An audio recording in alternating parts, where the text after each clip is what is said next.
"Can you be my daddy for one night?" The lonely CEO millionaire froze when he saw her face. "Will you be my daddy for one night?" Thomas Blake looked up, startled. The voice came from a little girl standing just a few feet in front of him, small and shivering in the cold. She wore a red woolen sweater that was clearly second-hand, sleeves rolled up to her wrists. Her blonde curls peeked out from under a knitted hat, and her cheeks were pink from the biting wind. It was Christmas Eve in New York. The city buzzed with festivity, couples holding hands, families spilling out of restaurants, laughter floating from apartment windows above. Central Park was lit up with golden lights wound around iron lampposts, reflecting on patches of snow that had not yet turned to slush. But here on a quiet bench near the edge of the park, the world felt still. Thomas sat in solitude, dressed in an immaculate dark wool coat over a navy suit, leather gloves on one hand, the other resting on a small wrapped gift box with no name tag. The kind of box that suggested meaning, the kind of box no one had claimed. He had come here without knowing why. Maybe to escape the cocktail parties he was expected to attend, maybe to remember that somewhere, once, he had cared about Christmas. He hadn't expected company. The girl stared at him with wide, solemn eyes. "You don't have to read a story if you don't want to, but it's just one night." Thomas blinked, his brain catching up with the words. "You want me to be your father?" "Only tonight," she nodded seriously. "Just until bedtime." He glanced around, expecting to see a parent chasing after her. No one, just snow drifting through the air and the sound of a distant saxophone playing Silent Night. "I am not really the kind of man who—" "You looked lonely," she interrupted, "like me." Her honesty pierced something sharp and buried. Thomas had built empires from silence. At 35, he had everything: the penthouse, the power, the name, but not the warmth. His phone buzzed with board meetings and buyouts, not calls from family. He had not heard someone say "Merry Christmas" without expectation in years.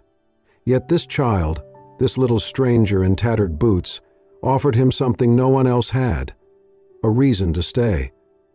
"What's your name?" he asked, his voice softer now. "Sophie," she beamed. "My mummy says I'm brave, and sometimes I make very good decisions." He held out her small mittened hand. Thomas stared at it. It was reckless. It was absurd. It was the first time in years he felt anything. He took her hand. Sophie's grin widened as she pulled him off the bench and led him toward the sidewalk.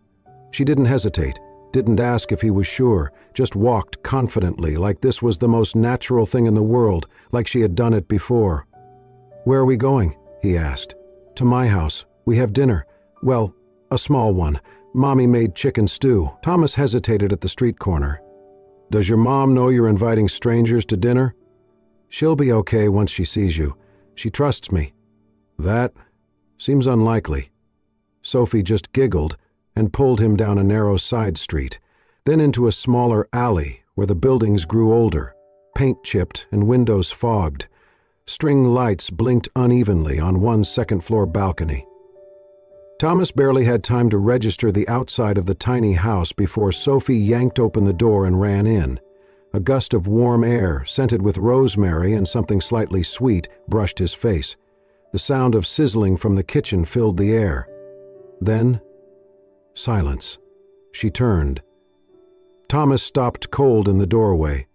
Hannah, blonde hair pulled into a tired braid, sleeves rolled up, a smudge of flour on her cheek. Her eyes, still that stormy blue gog, widened as they landed on him.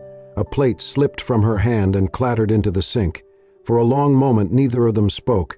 The wind outside howled like it knew what this moment was. Thomas found his voice first. "Hannah?" Her lips parted but no sound came out. 1,000 emotions flickered across her face. Shock, disbelief, something dangerously close to panic.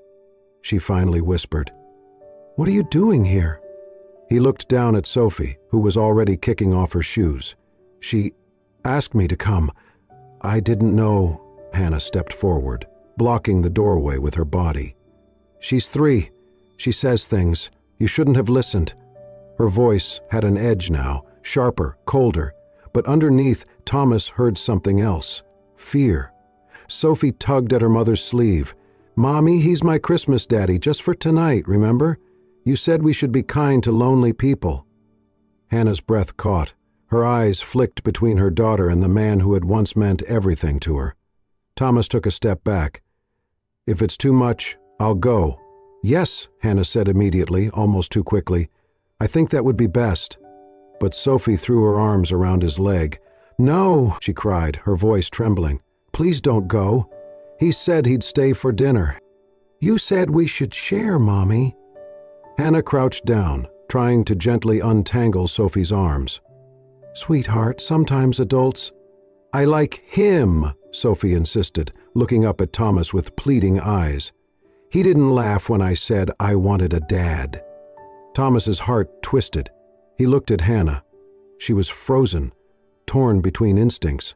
Her eyes were glassy now. After a long beat, she stood and backed away, arms crossed tightly across her chest.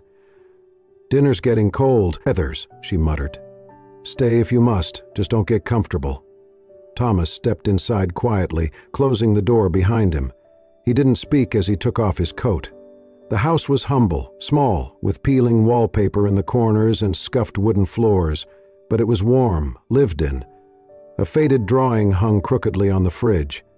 Sophie bounced into a chair and began humming a Christmas tune, entirely unaware of the storm lingering in the room. Hannah moved around the kitchen with practiced precision, her back to Thomas. He sat beside Sophie, silently taking it all in. Dinner was served: roast chicken, mashed potatoes, green beans, and a small bowl of cranberry sauce. Simple, homey, made with effort. The silence was suffocating.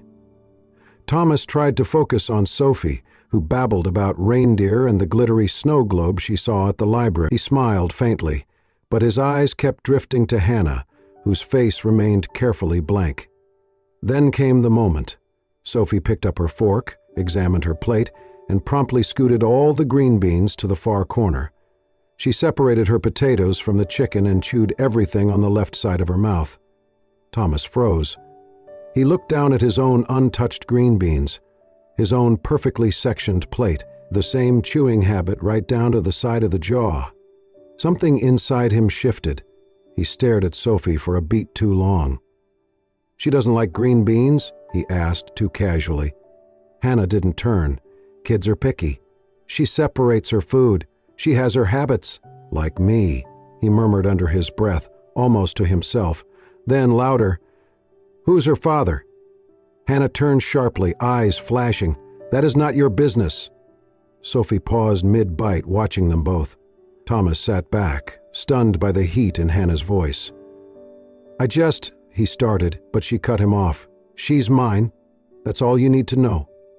She turned her back again, but this time her shoulders shook, and when she thought no one was looking, she wiped at her eyes with the back of her hand. Thomas saw, and suddenly the warmth in the room felt colder than the winter outside. Something was wrong. He looked down at the little girl beside him, laughing softly at her own mashed potato mustache. Something was very, very wrong, and he could feel it in his bones. After the awkward dinner, Thomas and Hannah sat side by side on the little sofa in the dim living room. Sophie, sprawled across his lap, slept deeply, her breathing soft against the hum of the Christmas lights outside. Thomas gently shifted, careful not to wake her, feeling the steady rise and fall of her tiny chest. In the quiet glow of a single lamp, Thomas turned to Hannah. "Why did you leave without saying anything?" he asked, voice rough with emotion. 4 years. How did you live through them?" Hannah's eyes flickered, an ocean of pain contained there. She stared at the floor, tracing the floral pattern in the rug, her voice barely a whisper. "That's all in the past. Don't talk about it. There are things you could never understand." Thomas looked at her, his heart torn. He tried to picture those silent years, her life hidden somewhere far from his penthouse, unknown, vulnerable. Slick memories of their laughter came flooding back. shared coffee in winter, soft autumn meets, a promise in a back room of the company break area. And then the memory broke. 4 years before, they were inseparable. She was the security guard's daughter, full of light and tenderness. She tutored him when he struggled with algebra in college evenings. Slowly, their friendship turned into something deeper, a late-night world lit by street lamps and whispered dreams. When they started dating, she was careful to keep it secret. She knew what would happen when her father's face appeared on his car window, and she was right. One day, her father suffered a breakdown at work. He was fired for insubordination that never really happened. Behind the scenes, the rumors had begun. His family's influence, his mother's disapproval. Thomas's mother had pulled strings to make the dismissal permanent. Her father's once sturdy pride wilted overnight. At home, Sophie's grandmother was ill, and her younger brother needed medicine. They sold the house. They moved into a cramped apartment in a distant neighborhood where no one knew Hannah's face or her story. Late one night, in a sparsely furnished room, she woke with shock, pregnant. She didn't call Thomas. How could she? He was meant for better things. She would have crushed his life. So she didn't call. She pretended she was someone else, somewhere else. She waited. She kept silent. All that emotion, yearning, heartbreak, pride flooded back. Her tears threatened again. Thomas watched silently, knowing he had once let her disappear, believing she'd chosen another life. And now she was sitting beside him, the ghost of that life tucked against his chest. The room grew heavy with unspoken words. Hannah snuggled against the couch arm as Sophie shifted, patting her with sleepy fingers. He knelt and gently stroked Sophie's hair. "Hannah," he began softly, "I waited for you. I stayed at our bench in the park. I came back here, week after week, hoping to find you." Hannah's head lifted, her expression fraught with disbelief. Thomas pressed on. "I'd whisper your name into the night, thinking if you heard me, you'd return." She looked into his eyes, raw and vulnerable, and the dam broke. She covered her face, letting tears fall. "Yes," she whispered. "I hated that you weren't there when I needed you. I hated that you weren't protecting me. Sometimes. I still do." Thomas reached out and held her hand. She didn't pull away. Sophie slept on, breathing quietly. "They use me to control you," Hannah continued between tears. "Your family, my father, loss. I had to protect her, protect myself. I thought, by stepping away quietly, I was giving you both freedom." Thomas closed his eyes, letting her words settle into the quiet. He leaned in and kissed her hand. He turned his eyes to the sleeping child. "Whatever you needed," he whispered. "I should have known, and I'm sorry." Hannah nodded, trembling. Sophie stirred slightly, murmured in her sleep, and hugged closer. They sat in silence, 3 shadows against the lamp's glow, holding onto each other like a fragile lifeline. In that moment, the storm outside, the judgment, the heartbreak, the years of absence felt distant. Here, in the stillness, love had found a way back. The next morning, snow still dusted the streets like powdered sugar. The city, quieter in the early hours, seemed to breathe slower. Thomas stood by the front steps of the small house, glancing at his watch. The door creaked open. Sophie beamed up at him, wrapped in a too large coat and a wool hat that sagged slightly to one side. "You came," she chirped, clutching a small backpack. "You asked me to be your daddy for a day," Thomas said, offering his hand. "I keep my promises." They walked hand in hand to the nearby park, Sophie chattering non-stop about ducks and dinosaurs and what colors snowflakes really are. Thomas listened, really listened for the first time in years. Her voice, bright and unfiltered, chipped away at something old inside him. He pushed her gently on the swing, catching her every time she leaned back too far. They built a tiny snowman with a crooked smile, and she insisted on naming it Miss CEO. At the library, she curled up beside him on a beanbag. Thomas read picture books in voices he didn't know he had. Sophie giggled, her head resting against his shoulder. Later they shared donuts on a bench by the corner cafe. Frost rimmed the window behind them, and Sophie's lips were powdered with sugar.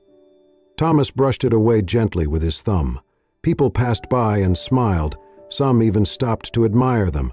A few nodded knowingly, assuming they were father and daughter. Thomas didn't correct them. He didn't want to. From across the street, Hannah stood near the pharmacy, watching through the fogged window, her arms folded tight across her chest, but her expression was soft. There was something haunting in her gaze. She wasn't just watching, she was remembering. That night, Thomas walked Sophie back to the doorstep. She was sleepy but glowing. "Best day ever," she murmured as he knelt to zip up her coat. He smiled, then leaned in and hugged her gently. She clung to him, her small arms around his neck. "Do daddies always smell like this?" she asked sleepily. He laughed, quiet and surprised. "I hope it's a good smell." "The best," she whispered. Thomas stood and turned to Hannah, who had just opened the door. She looked tired, guarded again. The soft smile she'd worn from afar was gone. "She's asleep already." "Smart," she said quickly. "Thank you for today." He nodded, but didn't move to leave. "She's mine, isn't she?" he asked quietly, eyes fixed on hers. The question sliced through the winter air. Hannah froze. Her lips parted, but no words came. Her eyes glistened. "I see it," he continued, voice shaking. "In the way she chews her food, the way she tilts her head when she listens, even the way she holds a crayon. It's me. She's me." Hannah's fingers tightened on the doorknob. Her throat moved, trying to swallow the ache that had lodged there all day. "I don't want anything from you," she said, barely above a whisper. "I don't want your money, I don't want your pity, and I definitely don't want your world." Thomas stared at her, the pain unmistakable. "You think I wouldn't have wanted her? That I wouldn't have wanted you? You weren't there," she snapped, then caught herself, voice breaking. "And I couldn't let your family ruin us again." A long silence. Sophie stirred slightly in her sleep, her head resting against the doorway. Thomas stepped back slowly. "I'll go," he said. He hesitated for one last second, then turned and walked down the steps into the snow-covered street. Inside, Hannah closed the door and leaned against it. She pressed a hand to her chest, where her heart had begun to ache again. She had done what she needed to do, but why did it feel like it was breaking her all over again? It started with a cough, then came the fever. By the time Hannah pressed the back of her hand to Sophie's burning forehead, panic was already surging through her chest. Within the hour, Sophie's small body began to tremble, first lightly, then violently. Her eyes rolled back, her lips turned pale. "No, no, no, no," Hannah whispered, scooping her daughter into her arms. She raced through the snow-covered streets, feet slipping, lungs burning. The hospital was only 4 blocks away, but it felt like a mile of fear. The ER lights were too bright, the nurses moved too fast, the doctors asked questions she could barely answer. "Has she had seizures before?" "No, never." "How long has the fever been this high?" "I don't know, please, just help her." An hour later, Hannah sat in the pediatric ICU waiting room, trembling. The doctor approached, holding a clipboard, his expression grim. "We've stabilized her for now, but her white blood cell count is dangerously low. We're running full panels to confirm, but we suspect a bone marrow disorder, possibly aplastic anemia." Hannah's heart dropped. "We'll need a bone marrow transplant," the doctor continued. "To move forward, we need to test immediate family, parents, siblings, for a donor match." Hannah blinked, the world spinning. "Sophie, she doesn't have any siblings," she murmured. Her voice cracked. "And her father—" She trailed off, the weight of those words landing like a punch. The doctor placed a hand gently on her shoulder. "We don't have much time. If there's a chance he's available, we need to test him immediately." Hannah stared ahead. Her mind screamed. She hadn't wanted this. Not like this. Not a hospital room. Not IVs and beeping machines. Not with her daughter caught in the middle of a truth she had buried for 4 years. She pulled out her phone with shaking hands. Thomas answered on the first ring. "She's sick," Hannah said through sobs. "She needs a transplant, and they need her father." Thomas was already grabbing his coat. "Where are you?" "In the hospital." Thomas stood still while the nurse drew blood from his arm. His jaw was tight. He did not speak. Hannah sat across the room, eyes swollen, hands clenched around a paper cup of cold coffee. The silence between them was full of everything they could not say. 2 hours later, the doctor returned. "The results are back," he said. "It's a perfect match." Thomas barely breathed. The doctor nodded, expression softening. "You're her biological father." The room went still. Hannah let out a sound between a sob and a gasp. Her hands flew to her mouth as tears burst forward. "I didn't want it to be like this," she cried. "I didn't want you to find out this way." Thomas stepped forward slowly, his voice low, raw. "Why didn't you tell me?" Hannah looked up, eyes blazing with grief. "Because your mother looked me in the eyes and told me I would never be good enough," she choked out. "Because after she humiliated me, my father lost his job. We couldn't afford my brother's medicine. We had to move in the middle of the night, Thomas. I had nothing left but her." She pointed toward the ICU doors. "She was all I had, and I swore I would never let her be crushed by that world, the world that crushed me." Thomas was silent, his fists curled at his sides. "I was waiting for you," he said hoarsely. "You vanished. I didn't have a choice." The words echoed between them. Outside the glass walls, snow fell in silent flakes. Inside, the air was too heavy to breathe. Hannah's voice dropped to a whisper. "I didn't want her to be a secret. I just wanted her to be safe." Thomas turned his gaze toward the hallway where Sophie lay, small and fragile and hooked to machines. "She will be," he said quietly. "I swear it." Then he sat down beside Hannah, their shoulders inches apart but lifetimes away. Thomas had never prayed before, not really. But that night, as he sat outside the operating room, his elbows on his knees, hands clenched together, he whispered 1,000 silent pleas into the sterile air. "Let her make it. Let her be okay. Let me be enough for once." When the door finally opened and the doctor gave him a small nod, "She's stable?" The transplant was successful. Thomas felt his breath leave his body in a rush, like he had been holding it for years. He did not go home. He refused the private room they offered. He stayed beside Sophie. She looked impossibly small under the hospital sheets, a bandage on her arm, cheeks pale but peaceful. Thomas sat in the chair beside her bed and began to read. At first, his voice was stiff, corporate. Then he softened. He read stories about dragons and little girls with capes. He changed voices, made sound effects. When Sophie stirred, barely awake, he told her gently, "I'm here. Daddy's here." And when she fell asleep again, he stayed. He did not move. Morning light spilled through the window, soft and golden. Hannah stood outside the door, watching him. Her hand was pressed against the glass, heart aching with something she had fought so long to silence. Inside, Thomas tucked the blanket higher under Sophie's chin, then leaned back in his chair, exhausted but still awake. He had not left her side, not once. Hannah wiped her eyes before stepping inside. Her footsteps were soft. Thomas looked up. She stared at him, eyes full, voice a whisper. "You could be the father she needs," she said. He opened his mouth, but she continued, her voice trembling. "But can you be the man I trust again?" Thomas stood, unsure how to respond. "I loved you," she said. "So much it hurt. And when I needed you most, I was alone. I know it was not all your fault, but you did not come for me." "I did not know," he said, voice hoarse. "Your mother said you left, that you moved on, and yours said I was nothing." The air grew thick. Thomas walked toward her. "Then let me prove them both wrong." Hannah looked at him, really looked, not the CEO, not the boy she once loved, just the man standing in front of her. Eyes red, heart open, full of fear and love.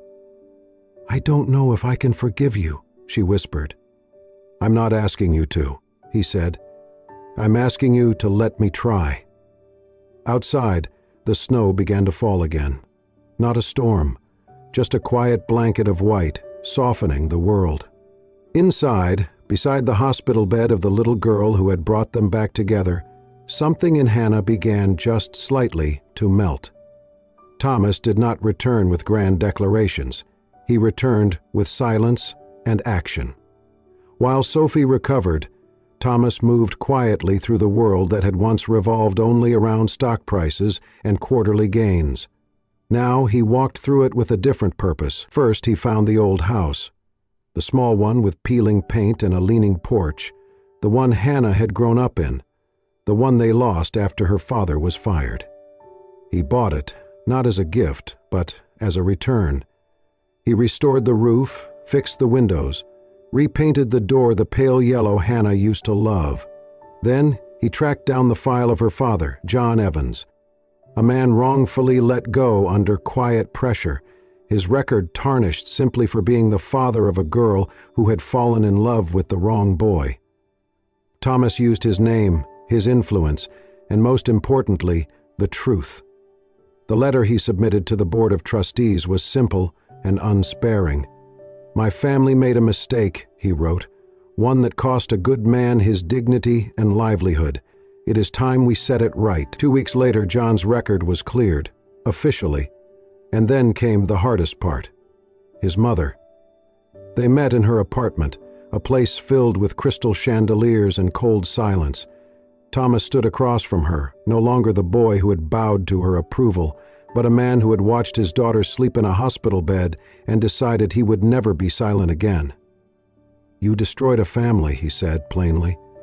He said plainly, "You looked at a girl who had nothing, and you took even that from her."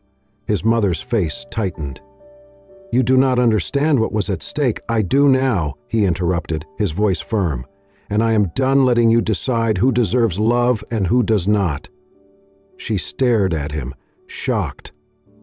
"For the first time in my life, I am ashamed to carry your name," he added. "Unless you're willing to admit what you did and speak to her yourself, we're done." That night, Thomas knocked on Hannah's door. She opened it slowly, unsure what to expect. He did not speak immediately. He reached into his coat and handed her a folder. Inside, the deed to her old home. Her breath caught. He handed her another, copies of the letters that had cleared her father's name.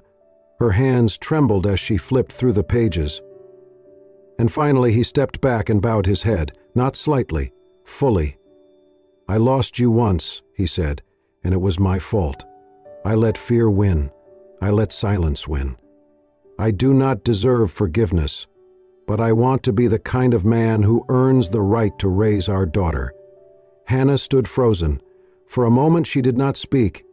She looked at the man in front of her, his expensive coat, his tired eyes, his quiet surrender. And then Sophie appeared at the door behind her, rubbing her sleepy eyes. "Daddy?" Thomas looked up, his voice cracked. "Hi, little one." Sophie grinned and reached out her arms. Thomas stepped forward and lifted her gently, cradling her like she was made of light. Behind them, Hannah stood in silence, her heart torn and healing all at once. She did not speak. But she did not close the door. Not this time. 1 year later. The snow outside danced like feathers from heaven, falling softly over the rooftops of the small house nestled at the edge of town. The windows glowed with warm golden light. Inside, the scent of cinnamon and pine filled the air. A tree stood in the corner of the living room, tall, imperfect, beautiful. Covered in mismatched ornaments, some store-bought, some made from glitter and popsicle sticks. Sophie's latest creation, a lopsided paper angel, perched proudly at the top. "More tinsel!" Sophie cried, running across the room with sparkles flying behind her. Her golden curls bounced as she laughed. Thomas bent down to catch her mid-run, scooping her up in his arms and spinning her once before setting her on his shoulders. "You're the boss of this tree, huh?" "I'm the designer," she declared with great seriousness. "Mommy said so." From across the room, Hannah chuckled as she untangled a string of lights. Her blonde hair was loose around her shoulders, cheeks flushed from laughter and warmth. There was a softness in her now, a lightness that had taken root slowly over the past months, a quiet healing. When the tree was finished, overflowing with lights, ornaments, and crooked garlands, Sophie clapped her hands. "It's perfect." Then, as the clock neared bedtime, she tugged on Thomas's sweater. "Daddy, story?" Thomas nodded, his voice already gentle. "Of course." He sat on the sofa, arms open, and Sophie climbed into his lap without hesitation, snuggling under his chin. Hannah joined them, curling beside Thomas and resting her head lightly on his shoulder. He opened a worn picture book, one they had read many times before, and began, "Once upon a time, in a land not too far away." His voice was steady, soothing. A tone he once reserved for boardrooms and negotiations now filled a small living room with comfort and magic. As he read, Sophie's eyelids began to flutter. Her little fingers clutched the corner of the page, and her breathing slowed. Halfway through the story, Thomas paused. He looked down at the child in his arms, then at the woman beside him, and for a moment, time stood still. "I used to think silence protected people," he said quietly, "that if I stayed quiet, if I stayed distant, I could keep myself from breaking." Hannah looked up at him. "I lost everything once, because I did not fight, because I did not speak, but I will never make that mistake again." He turned to face her more fully, his eyes filled with something deep and unwavering. "I love you, Hannah. I love her, and I will say it every single day for the rest of my life." Not in grand speeches, just Vilate showing up and staying. Hannah blinked, her throat tightening. Sophie stirred slightly in his arms, murmuring in her sleep, "Daddy." Thomas smiled, brushing a strand of hair from her cheek. "I'm right here." Outside, snow continued to fall. The world was quiet, peaceful. Inside, 3 hearts beat as one. There were no fireworks, no dramatic declarations, just presence, just warmth, just a man who had once believed love was too fragile to hold, now holding it tightly against his chest, and a woman who had once feared hope, now allowing herself to rest in it, and a little girl who had once asked for a father, now asleep in the arms of the one who never stopped showing up. They did not need a perfect Christmas. They had each other, and in the soft glow of twinkling lights, wrapped in a single embrace, they had everything. And that is the story of a single question whispered on a snowy Christmas Eve, a question that melted years of silence, mended 2 broken hearts, and created a home from nothing but love. Sometimes the most extraordinary families are not born from perfect circumstances, but from imperfect people choosing each other, day by day. If this story moved you, if it reminded you of the quiet power of showing up, of second chances, of how even the smallest voice can lead someone home, please like, share, and subscribe to Soul-Stirring Stories. Here, we bring you tales that heal, that inspire, and that remind you. Love is not always loud, but it is always real. Until next time, keep believing in the magic of presence, and never underestimate the power of one brave little question. Will you be my daddy, just for one night?